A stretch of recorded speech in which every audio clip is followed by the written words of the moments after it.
गुरु गोरखनाथ और काशी का तांत्रिक युद्ध एक ऐसी कथा है जो न केवल उनके अलौकिक योग बल और सिद्धियों को दर्शाती है, बल्कि उनकी आध्यात्मिक शक्तियों और तांत्रिक साधनाओं के महत्व को भी उजागर करती है। यह कथा गुरु गोरखनाथ के संघर्ष, उनकी साधना और अनंत तांत्रिक शक्तियों पर उनकी विजय की अद्भुत कहानी है। इसमें गुरु गोरखनाथ जी ने न केवल अपनी आत्म शक्ति का परिचय दिया, बल्कि समाज और धर्म की रक्षा के लिए भी महत्वपूर्ण योगदान दिया। कथा के अनुसार काशी, वर्तमान में जिसे वाराणसी नाम से जाना जाता है, उस समय आध्यात्मिक और सांस्कृतिक रूप से महत्वपूर्ण केंद्र थी। काशी को शिव की नगरी के रूप में भी जाना जाता था और वहां साधु संतों, योगियों और तांत्रिकों की बहुतायत थी। इसी समय काशी में एक शक्तिशाली तांत्रिक ने अपनी तांत्रिक शक्तियों से पूरे क्षेत्र को अपने अधीन कर लिया। यह तांत्रिक अत्यंत क्रूर और स्वार्थी था और वह अपनी शक्तियों का उपयोग कर आम जनता को डराने और उसे अपने वश में करने लगा। उसने काशी के राजा और उसके दरबारियों को भी अपने वश में कर लिया था। तांत्रिक ने अपने काले जादू और तंत्र मंत्र की शक्तियों से काशी के लोगों को मानसिक और शारीरिक रूप से त्रस्त कर दिया था। लोग उससे भयभीत थे और उसके आतंक से मुक्ति की राह ढूंढ रहे थे। उसने काशी की पवित्रता को नष्ट करने और वहां के धार्मिक स्थलों को अपवित्र करने का प्रयास किया। उसकी तांत्रिक साधनाओं के कारण वहां का वातावरण पूरी तरह से नकारात्मक और भयावह हो चुका था। जब काशी के लोगों ने गुरु गोरखनाथ के अद्भुत चमत्कारों और उनकी सिद्धियों के बारे में सुना, तो उन्होंने गुरुजी से प्रार्थना की कि वे काशी आकर उन्हें तांत्रिक के आतंक से मुक्त कराएं। गोरखनाथ ने जनता की पीड़ा को समझा और काशी की ओर प्रस्थान किया। गुरु गोरखनाथ अपनी साधारण वेशभूषा में योगी की तरह काशी पहुंचे। वे शांत और गंभीर स्वभाव के थे, लेकिन उनके भीतर योग और तंत्र की अनंत शक्तियां समाहित थी। गुरु गोरखनाथ ने काशी आगमन की सूचना तांत्रिक को भी मिली। तांत्रिक को पता था कि गोरखनाथ कोई साधारण योगी नहीं है, बल्कि एक सिद्ध पुरुष है जिनकी तंत्र और योग में गहरी पकड़ है। वह चिंतित तो हुआ, लेकिन उसने यह तय किया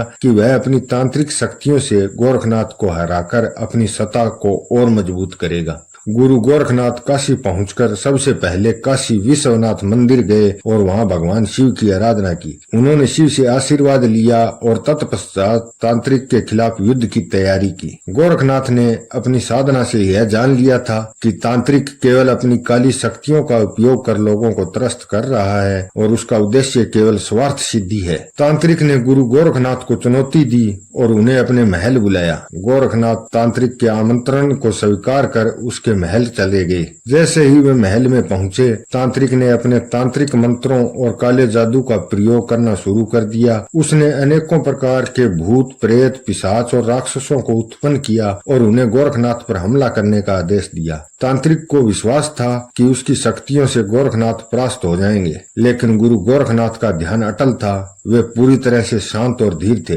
उन्होंने अपनी साधना और योग बल के माध्यम से तांत्रिक की हर एक चाल को विफल कर दिया। तांत्रिक द्वारा उत्पन्न किए गए सभी राक्षस और भूत प्रेत गुरु गोरखनाथ के पास आते ही नष्ट हो जाते। उनकी योग शक्तियों के आगे तांत्रिक की काली साधनाएं निष्फल हो गई। गोरखनाथ ने अपनी यौगिक दृष्टि से तांत्रिक के सभी मंत्रों और शक्तियों को विफल कर दिया। तांत्रिक ने कई अन्य तांत्रिक क्रियाएं की, लेकिन गुरु गोरखनाथ ने अपनी सिद्धियों से उन सभी को विफल कर दिया। उन्होंने तांत्रिक को यह सिखाया कि सच्ची भक्ति, साधना और आत्म शक्ति में होती है, न कि काले जादू और तामसिक साधनाओं में। तांत्रिक की शक्तियां धीरे धीरे क्षीण हो गई और वह गुरु गोरखनाथ के सामने हार मानने लगा। जब तांत्रिक ने देखा कि उसकी सारी तांत्रिक शक्तियां गुरु गोरखनाथ के सामने व्यर्थ हो रही है, तो उसने गुरु गोरखनाथ के चरणों में गिरकर क्षमा याचना की। उसने अपनी गलतियों को स्वीकार किया और गुरु गोरखनाथ से मार्गदर्शन मांगा। गोरखनाथ ने उसे क्षमा कर दिया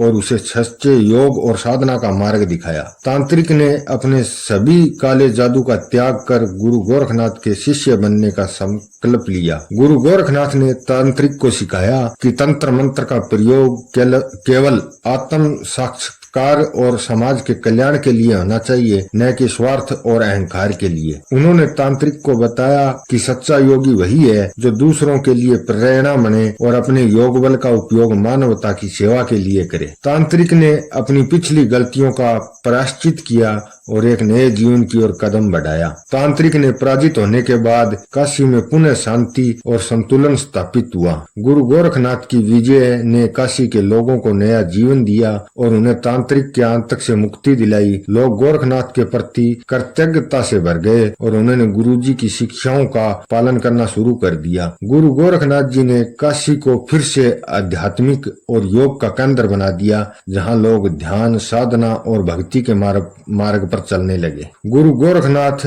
और काशी का तांत्रिक युद्ध एक ऐसी कथा है जो हमें यह सिखाती है कि सच्ची भक्ति योग, ध्यान और साधना में निहित होती है। तामसिक शक्तियां और तांत्रिक साधनाएं केवल अस्थायी और नकारात्मक होती है, जबकि सच्ची योग शक्ति स्थायी और कल्याणकारी होती है। गुरु गोरखनाथ ने अपनी योग सिद्धियों और धैर्य से तांत्रिक को परास्त किया और उसे सही मार्ग पर चलने की प्रेरणा दी। इस कथा के माध्यम से हमें यह भी सीखने को मिलता है कि व्यक्ति को अहंकार और स्वार्थ से दूर रहकर सच्चाई, भक्ति और सेवा के मार्ग पर चलना चाहिए। गुरु गोरखनाथ का जीवन और उनकी शिक्षाएं आज भी हमें प्रेरित करती है कि साधना और योग के माध्यम से हम न केवल अपने भीतर की शक्तियों को पहचान सकते हैं, बल्कि समाज और मानवता के कल्याण के लिए भी कार्य कर सकते हैं।